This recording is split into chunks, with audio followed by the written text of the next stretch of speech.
Jennifer, I'll let you take it away. Thank you so much. I thought I would go ahead and start for this group that everyone may not be as familiar with Cedar Rapids as they are New York City. So, Cedar Rapids is the second largest city in Iowa. So, again, in the Midwest, the heartland of the country. And the Cedar River that we'll talk a lot about today is in the heart of our community. It is what has historically divided the east from the west of our city. But in 2008, it really brought us together. So on June 13th of 2008, we had our highest crest ever at 31.5 feet. The reason that is so striking is the previous highest level was 20 feet. So this was something that was just literally never expected or anticipated. Again, there's lots of statistics that you can point out on how devastating it was. It was $5.4 billion of damage, which was a lot of money back in 2008. And it was the fifth largest disaster in the US at that time. So again, a couple of things in these pictures I just wanted to point out. On the left bottom there, that does show our City Hall, which is in this picture in the water, but it also is on an island in the river. And there's only three places in the world where there's municipal buildings that are on river islands. So it's Paris, France, Osaka, Japan, and Cedar Rapids. So really unique, and then at sometimes devastating, as you can see here. And I also wanted to point out the lower right-hand picture because that is a neighborhood. So that's one of our, historic neighborhoods, workforce housing in our community right by the river. And the reason I'm pointing that out is, and I'm so glad Michael pointed out that decisions made immediately do have an impact on the trajectory. And I will say this flood event happened in June. By November, the city had worked to get a proposed flood control system alignment prepared and approved by council that actually, because of topography and because of a pinch point in the river, really pointed out that this part of our community in this particular neighborhood, it really was a place where the river needed to breathe to provide future protection for the entire community. So we actually were able to have policies where federal and state funds were not used for rehabilitation in these neighborhoods, but we did have a voluntary acquisition program. So really very early on set the stage to prepare for flood control. And I say that because that's not very easy to do. So some of the lessons or the keys that really helped us along the way are shared vision, interactive public engagement, and evolving plans and communication. And I know that on the surface, these look like concepts we talk about all the time and not very special, but I will share with you how each of these was important to the Cedar Rapids journey. So I'm going to start out with the shared vision. These are two pictures that are very important to our recovery.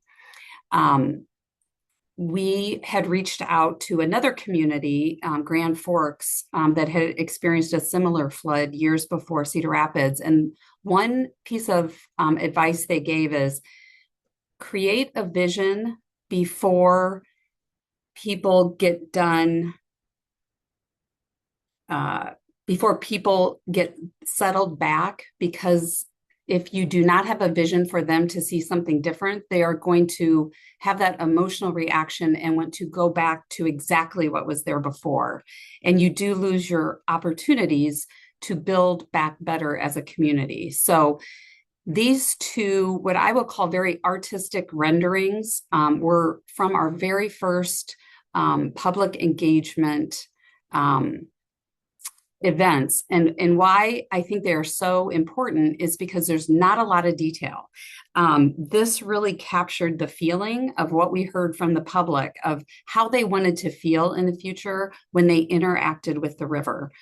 So a lot of people said, yes, protect us from the river, but we don't want to be cut off from the river. We always want to have that access.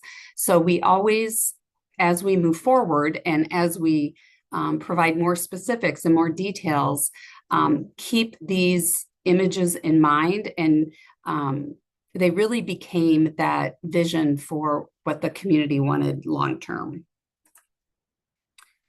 Next item is interactive public engagement. And I think we all think that's a pretty standard thing. But I would say how we do this became very important in Cedar Rapids. And I will also say we were very lucky to have just practiced a very interactive outreach with our community prior to the flood. So we had a point of reference for our community. So,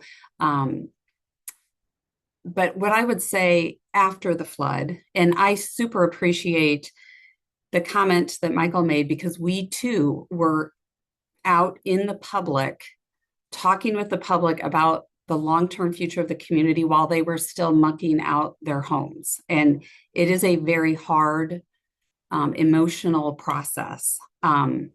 What we did was, again, focused on flood control first and waited to talk about neighborhood redevelopment until the next phase, again, to give some time. But I will say, even at our first outreach events, we did virtually all at small tables. So we would share some information and then have small table discussions and we trained about 75 of our city staff in facilitation so that we had our staff at those tables. And the first question we asked at every event was, how did the flood impact you? And letting people share their experience, whether it was their work, their home, what they had lost. It became very much a part of our healing process as a community. And it also very much humanized everyone at the table. And so even when people may have a different viewpoint or experience, it ended up being very collaborative. And then finally, evolving plans and communications. And I can't even begin to explain how, when you have experienced a disaster and are getting into planning, you are just working with part of the information. So a lot of times when you kick this off, you don't know where the funding is going to come from. You don't know the timing of that. You don't know all the parameters that are going to be around it. So from the very beginning, we were very disciplined about how we talked about these plans. We wanted to make sure people knew that no matter what happened, we can't make people whole after a disaster, that there are just losses that people are going to experience. And then we also set the expectation that we want to have clear and consistent outcomes and keep focused on those, but have flexibility with how we're going to achieve that. So again, trying to work and keep moving forward even when all of the information was not there. So I will just say all of these things did help us move forward. We are now at 30% complete on our flood control system, which is a combination levee and flood wall and removable flood wall. It has grown to just over $1 billion project. So it definitely has taken federal, state, and local resources to get us this far. But we also have been able, that other component of interaction with the river, we've been able to begin building some of those elements, like the amphitheater that we have that actually is part of our flood control levee in plain sight.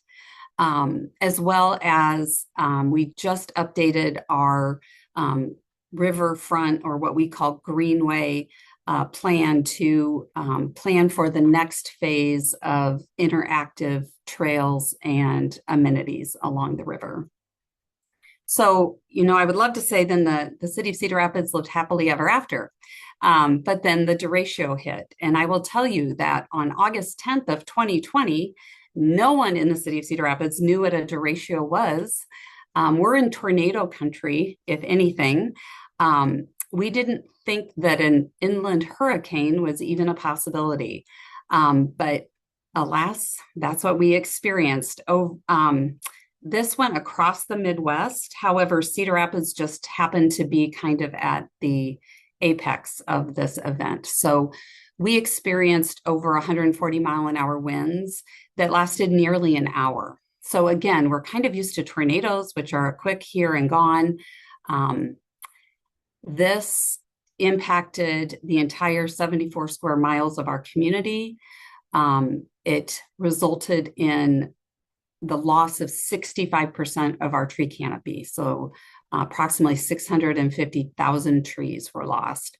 I will say both in the flood and in the derecho, we do always note that there were no deaths involved, which again, I can appreciate from others that is always a concern. It changes the recovery as well, but kind of some lessons learned here: avoid natural disasters during pandemics, because we were going through the pandemic at the time. What I will say with the flood of '08 is we had lots of national coverage. We were on all of the major news for actually a significant amount of time, which brings with it resources and other assistance. But there was virtually no national coverage on the derecho because there was just so much else going on with our entire country. But I will say we did the biggest benefit that we saw from having gone through the flood of '08 was the relationships and the partnerships that we had maintained through blue skies between these events. It really allowed us to respond to the community much more quickly. We have a countywide group that had been meeting quarterly since the floods with 60 agencies, so counties, cities, our nonprofit service providers, that really allowed us to very quickly find gaps that were created because, like Michael explained, we had power outages for over 2 weeks for many of these neighborhoods. So making sure that we had resources for those folks in areas that were handy for them was hugely important for them. So again, totally different disasters, but a lot of the same principles as far as outreach to our community, working with our partners, and finding the resources to meet the needs. Thank you.